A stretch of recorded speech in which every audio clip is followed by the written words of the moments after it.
నేనే చేశాను, ఈ హత్య నేనే చేశాను. నన్ను వెంటనే ఉరి తీయించండి. నేను రక్తం కళ్ళు చూసిన రాక్షసిని, ప్రాణాలు తీసిన పాపాత్మురాల్ని. నా పాప నన్ను దగించి వేయక ముందే నన్ను ఉరి తీయించండి. నన్ను వెంటనే ఉరి తీయించండి.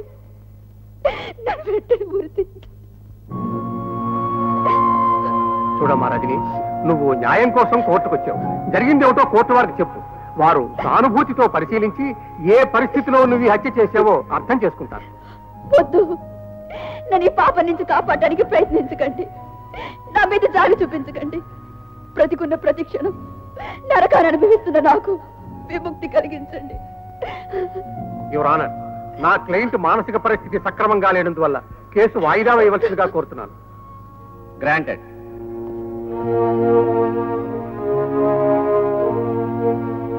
అమ్మా రజనమ్మ, నా బిడ్డను ఎత్తుకుంటూ వెళ్ళి నీ ప్రాణాల మీదకి తెచ్చుకున్నావా తల్లి?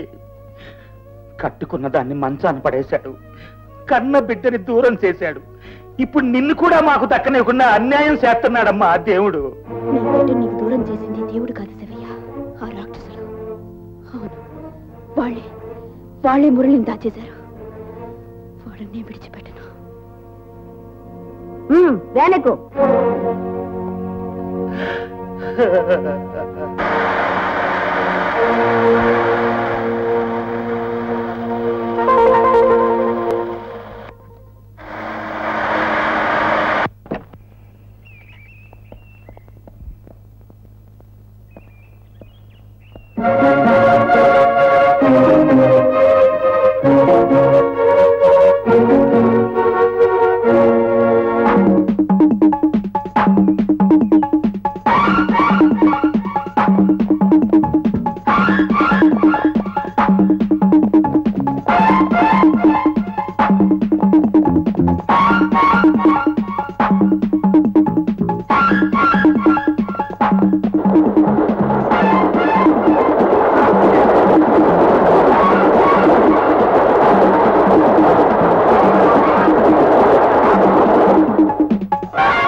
లాయర్ గారు, రజని నిరపరాధం క్లూ ఏమన్నా దొరికిందా? క్లూ కాదు నాయన, నువ్వు తగిలించిన కేసుకి ఫ్లూ జ్వరం వచ్చి నీ అడ్వాన్స్ నీకు తిరిగి ఇచ్చేద్దామని వచ్చాను. ఇదేమిటండి, కేసు మధ్యలో వదిలేస్తారా?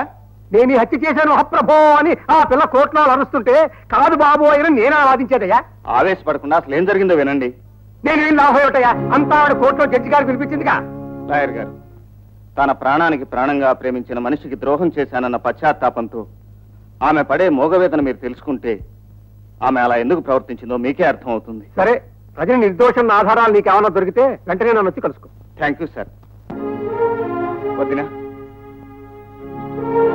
ఏమిటిదంతా? మాకు సెలవిప్పించు బాబు.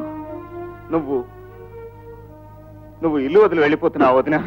అసలు నేను ఈ పని ఏనాడో చేసి ఉండవలసింది. నా దేవుడే నాకు అన్యాయం చేసి వెళ్ళిపోయిన తర్వాత ఇక్కడ ఏ బంధు మిగిలింది గనక ఇంట్లో ఉండాలి. వదినా, ఇన్నాళ్ళు నేను భ్రమలో పడ్డానయ్యా. నా బిడ్డలు అనాథలు కాలేదు. వాళ్ళ బాబాయ్ వాళ్ళని కడుపులో పెట్టుకుని కాపాడుతాడని ఆశపడ్డాను. నీ వదినకి మంచి గుణపాఠం చెప్పావయ్యా. నువ్వు ఆవేశంతో మాట్లాడుతున్నావు వదినా? కాదు, యథార్థమే చెప్తున్నాను. తోడబుట్టిన అన్నయ్యని దారుణంగా హత్య చేసిన ఆ రాక్షసుని నువ్వు కాపాడాలని ప్రయత్నిస్తున్నావు.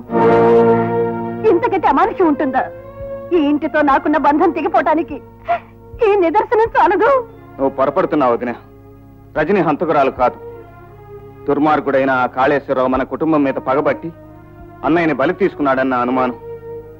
నిజమైన హంతకుడిని ఉరికమ్మ ఎక్కించి అన్నయ్య ఆత్మకు శాంతి కలిగిస్తాను. నిజంగా మీ అన్నయ్య ఆత్మకి శాంతి కలిగించాలన్నదే నీ ఆశయం అయితే నీ వదినకు నువ్వు మాట ఇవ్వాలి. చెప్పొదినా, ఏమిటది? శాంతిని నువ్వు పెళ్లి చేసుకోవాలి. వదినా? అవును బాబు, నీ వదిలే ఈ గడప దాటి వెళ్ళకూడదనుకుంటే నువ్వు ఆ పని చేయాలి. నా మాట నెరవేరుస్తానని దేవుడు లాంటి మీ అన్నయ్య మీద ప్రమాణం చేసి చెప్పు రవి.